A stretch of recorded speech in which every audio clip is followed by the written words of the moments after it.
NPS के विरोध में उतरना चाहिए, माँ बाप को उतरना चाहिए, जिनके बच्चे फौज में हैं, पुलिस में जहाँ जाने वाले हैं। तो ये पूरे समाज का मुद्दा है। बच्चे पहाड़ों से उठाकर शहरों में पढ़ा रहे हो, इसलिए पढ़ा रहे हो ना कि कल नौकरी लगेगी तो उस नौकरी के बीच में सिक्योरिटी क्या है?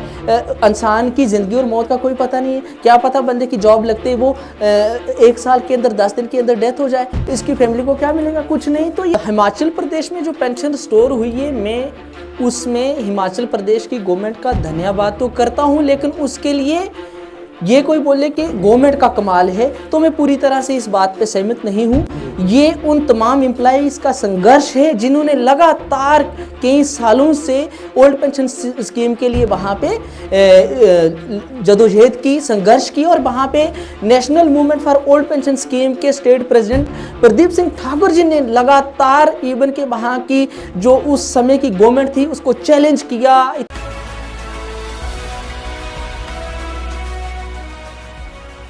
नमस्कार, मैं हूं बलवीर सिंह और आप देख रहे हैं जेके एक्सप्रेस। हमारे साथ खास बातचीत करने के लिए आज नेशनल मूवमेंट फॉर ओपीएस के जेके ड्यूटी प्रेस और पब्लिसिटी सेक्रेटरी हैं, और इनसे आज जानते हैं कि ओपीएस को लेकर किस प्रकार से माहौल जो है बन रहा है, क्योंकि आए दिन समाज में एक खतरा महसूस शुरू हो चुका है एनपीएस और ओपीएस में अंतर दिखाकर। अब जानते हैं कि एनपीएस क्या समाज के लिए खतरा है या फिर क्या प्रभाव पड़ने वाला है। सबसे पहले आपका स्वागत है हमारे चैनल पे। बहुत बहुत शुक्रिया सर, बलवीर साहब, आपका बहुत बहुत शुक्रिया। आप हमेशा समाज के हित में आपने अपना एक रोल अदा करते हो। मीडिया भी एक समाज का 4th पिलर है और इसका भी एक दायित्व है कि समाज में जिस चीज़ की जनता को, आम पब्लिक को परेशानी हो, उसको उजागर करना, यही एक दायित्व है जो आप बहुत ही बेहतरीन तरीके से निभा रहे हो। इसके लिए आपका बहुत बहुत शुक्रिया। पिछली बार हमने ये कवरेज की थी कि एनपीएस और ओपीएस में अंतर क्या था। काफ़ी समाज के लोगों ने वो पसंद किया, जहां पर गवर्नमेंट के जो एम्प्लॉय थे उन्होंने काफ़ी पसंद किया, उनमें आपकी जो बातें थी उनको समझ में आई। लेकिन अब ये बताएं कि एनपीएस समाज के लिए कितना बड़ा प्रभाव डाल सकती है? क्या खतरा तो नहीं है इसके एनपीएस जो लागू किया गया? बहुत अच्छा आपका सवाल है कि जो साल 2004 में सेंट्रल गवर्नमेंट ने एक पॉलिसी लाई, जिस पॉलिसी का नाम था न्यू पेंशन सिस्टम। मतलब 1/1/2004 के बाद जो भी मुलाजिम लगेंगे उनकी ओल्ड पेंशन स्कीम नहीं होगी, वो ओल्ड पेंशन स्कीम के अंतर्गत नहीं आएंगे। और इसी पॉलिसी को अलग अलग स्टेटों ने अलग अलग समय पे इम्प्लीमेंट किया, और हमारे जहाँ जम्मू कश्मीर में साल 2010 में ये इम्प्लीमेंट हुई। तो इसका बहुत बड़ा प्रभाव समाज में देखने को मिला। लेकिन अब 2004 से 2022 या 23 के बीच इतना वक्फा क्यों लगा? क्योंकि इस पॉलिसी के जो प्रैक्टिकल असरात थे, इसके जो नतीजे थे, वो लोगों के रिटायर होने के बाद ही पता लगने लगे। और जहां 2010 और 2022 के बीच में जम्मू कश्मीर में 99% लोग तो रिटायर ही नहीं हुए, एम्प्लॉयमेंट ही बहुत कम हुई। उसमें जो एम्प्लॉय हुए 2010 और 22 के बीच में बहुत कम लोग जहाँ पे रिटायर हुए। और जो रिटायर हुए वो कौन थे? जो डेली विजिट जैसे 1990 में या 92 में लगे थे, और जो 2012 में, 15 में, 17 में परमानेंट हुए, वो रिटायर हुए। जब वो रिटायर हुए तो उनकी 15-15 साल सर्विस होने के बाद, 8-8 साल सर्विस होने के बाद, जिनकी 30-30 हज़ार तनख्वाह थी, उनकी पेंशन रिटायरमेंट होने में 500 बनी, 536 रुपये बनी। तो फिर पता चला कि ये जो न्यू पेंशन सिस्टम है ये कितना खतरनाक है। फिर जब लोगों को इसके असरात का पता चला तो हमें ये समझ आया, जो एनालिसिस हुआ कि ये पैसा तो हमारा शेयर मार्केट में लग रहा है। शेयर मार्केट तो हमेशा अप डाउन करती रहती है, जोखिमों के अधीन है। जैसे रशिया और यूक्रेन की जंग चलते करीब 1 साल हो गया, और उसका प्रभाव सारा हमारे एनपीएस में। भाई हमारी क्या गलती है? हमने बोला यूक्रेन और रशिया को कि आप लड़ो, पैसा हमारा क्यों डूबे? एक गरीब एम्प्लॉई बड़ी मुश्किल से, वो पिछड़े वर्ग से आके बड़ी मुश्किल से मेहनत से जॉब लेता है, और जॉब से उसका बड़ी मुश्किल से गुजर बसर चलता है। आज तो गवर्नमेंट ने जॉब देने के साथ साथ ऊपर से इतने काम डाल दिए कि जॉब की आधी तनख्वाह तो वो इधर उधर आने जाने में लग जाती है। और जो थोड़ा सा गुजारा करता है इसलिए करता है कि शायद मेरी ओल्ड एज में क्या एक सिक्योरिटी होगी, और जब मैं बूढ़ा हो जाऊंगा तो कम से कम मेरी दवाइयों का खर्चा बनेगा, या मैं अपनी फैमिली को जब काम नहीं कर पाऊंगा तब थोड़ा सा सेटल करने के लिए और मेरी सोशल रेपुटेशन के लिए या मेरी अपनी इज़्ज़त के लिए, मेरी सिक्योरिटी के लिए वो ज़रूरी है। लेकिन वो सारी छीन ली। तो आपने पूछा कि समाज पे क्या प्रभाव है। जो एनपीएस है ये सिर्फ एनपीएस एम्प्लॉइज की ये एक चिंता नहीं है, ये उन तमाम माँ बाप की चिंता है जिनके बच्चे आने वाले एम्प्लॉय हैं। ये उन तमाम माँ बाप की चिंता है जिनके बच्चे आज इस बर्फ में, आज कड़कती सर्दी में, जो सियाचिन ग्लेशियर में बीएसएफ के लोग हैं, जो कश्मीर के अलग अलग बॉर्डर पे जम्मू कश्मीर पुलिस के लोग हैं, अपना सीना तान के इस देश की, भारत माता की रक्षा में जुटे हुए हैं। कोई पता नहीं किस तरफ से गोली आएगी और उनकी जान ले जाएगी। वो कुर्बान तो हो जाएंगे, लेकिन उस कुर्बानी का सिला क्या मिलेगा उनको?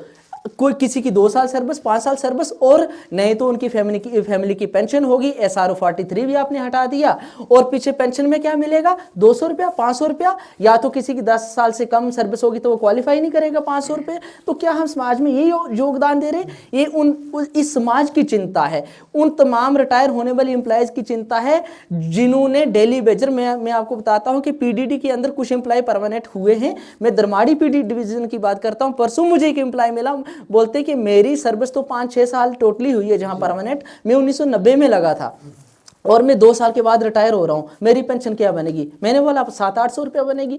और वो इतनी चिंता में था कि हम क्या करेंगे। मैं जीएमसी जम्मू की, हमने कोविड के बीच में देखा कि जो पैरामेडिकल स्टाफ था या दूसरे डॉक्टर्स थे जिनको हम फ्रंटलाइन वॉरियर कहते हैं, उन्होंने हमारे लिए अपनी जानें गंवाई।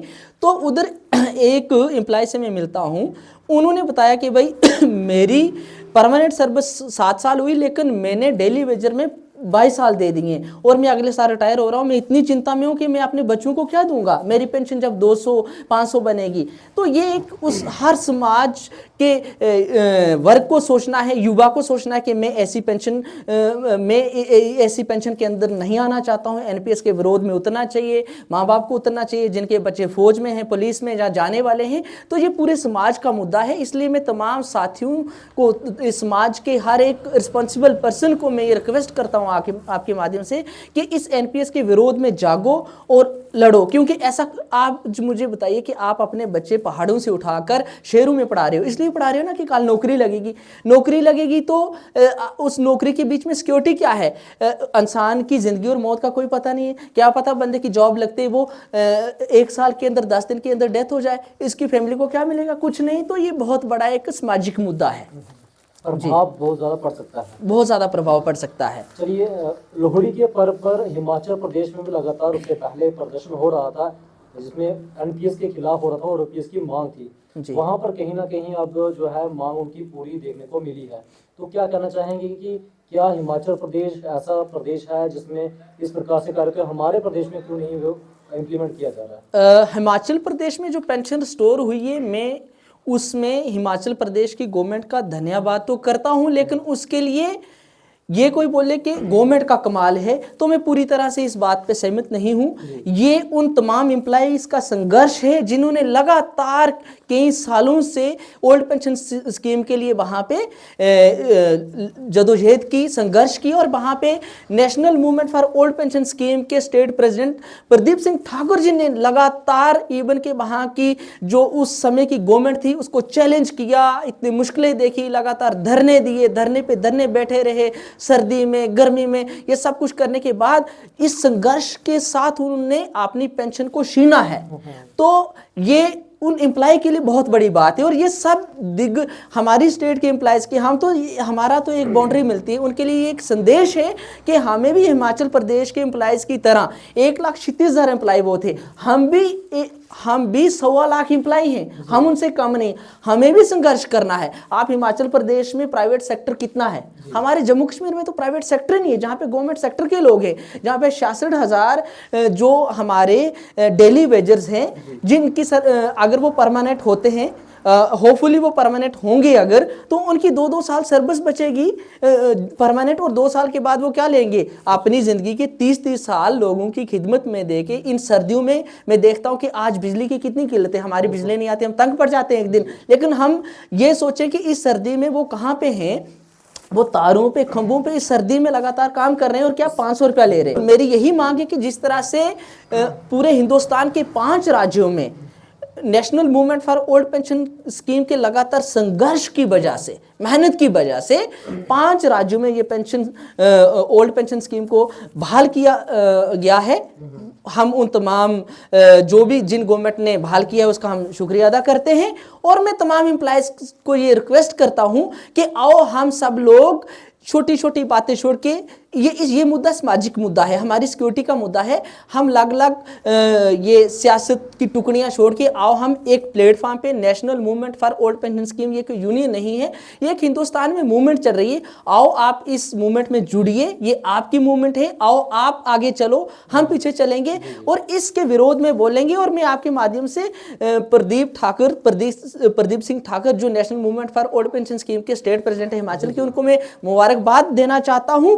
और मैं अपने एम्प्लॉयज को ये बोलना चाहता हूं कि आओ हम भी उनकी तरह संघर्ष करें और ओल्ड पेंशन स्कीम को जल्दी से जल्दी अपने स्टेट में बहाल करें। जो पार्टी हमारे इस ओल्ड पेंशन स्कीम के मुद्दे को अपने मैनिफेस्टो का मुद्दा बनाएगी, जो हमें सपोर्ट करेगी, हम उसको वोट करेंगे। हाँ, जो हमारे बच्चों को जहर देने के लिए है, जो पार्टी हमारे बच्चों को जहर देगी, जो पार्टी हमारी लाइफ सिक्योरिटी के अगेंस्ट है, हम कभी उसकी सपोर्ट नहीं करेंगे। जिस तरह से हिमाचल प्रदेश ने एम्प्लॉयज़ ने अपनी यूनिटी दिखाई है, मैं तमाम एम्प्लॉयज़ को बोलता हूं कि आओ एक आवाज़ बन के हम भी अपनी यूनिटी दिखाएं और अपने बच्चों के फ्यूचर की सिक्योरिटी के लिए हम काम करें। कम से कम वो कल यतीम बन के भीख ना मांगे। इसलिए मेरी आपसे ये पुरजोर गुजारिश है कि आओ हम इस मूवमेंट को आगे बढ़ाएं। वेस्ट बंगाल में जो है एनपीएस स्कीम को नकारा गया है, क्या उनको पहले से ये जानकारी थी कि एनपीएस स्कीम जो है समाज के लिए कहीं ना कहीं खतरा और प्रभाव डाल सकती है? मैं वेस्ट बंगाल की राजनीतिक स्टैंड क्या था इसके ऊपर मैं तो नहीं जानता हूं, लेकिन इतना मैं वेस्ट बंगाल का इतिहास जानता हूं कि वेस्ट बंगाल ने हमारे हिंदुस्तान को आज़ादी के लिए बहुत बड़े योद्धा दिए हैं। उन्होंने हिंदुस्तान को आज़ाद कराया है। वो समाज के अंदर क्या हर एक गरीब वर्ग की, हर एक इंसान की क्या वैल्यू है, उसकी क्या रिक्वायरमेंट है, वो लोग जानते हैं। वो एक बहुत बड़े इकोनॉमिक थिंक टैंक वहाँ से पैदा हुए हैं। इसलिए उनने इस पेंशन को वहाँ पे, न्यू पेंशन सिस्टम को वहाँ पे बहाली नहीं होने दिया। उन्होंने कहा कि ये हमारे एम्प्लॉयज़ के विरोध में है और हिंदुस्तान एक वेलफेयर स्टेट है और वेलफेयर स्टेट का ये दायित्व है, यह ड्यूटी है कि वो अपने लोगों के हित में काम करे, अपने लोगों के लिए काम करे। इसलिए वहाँ पे उन्होंने इसको आज तक उसको इम्प्लीमेंट ही नहीं होने दिया। शुक्रिया हमारे बातचीत करने के लिए। बहुत बहुत धन्यवाद आपका। और मैं आपका एक बार फिर से आभारी हूँ कि आपने इस बहुत ही इम्पॉर्टेंट सामाजिक मुद्दे को अपने चैनल पे जगह दी। इसके लिए तमाम एनपीएस एम्प्लॉय आपके बहुत बहुत आभारी हैं। ये तो हमारे साथ मोहन सिंह जो टीचर हैं, इन्होंने जो बताया है कि एनपीएस आने वाले दिनों में समाज के लिए खतरनाक हो सकती है, क्योंकि समाज में, क्योंकि आपके परिवार के लिए अगर सिक्योरिटी नहीं बचेगी, जो गवर्नमेंट एम्प्लॉय है, तो आप कहाँ सुरक्षित रहेंगे। इस पर आपकी क्या प्रतिक्रिया है, इस कमेंट बॉक्स के जरिए बताएं। फिलहाल इस कवरेज में इतना ही। हमें दीजिए अनुमति। धन्यवाद।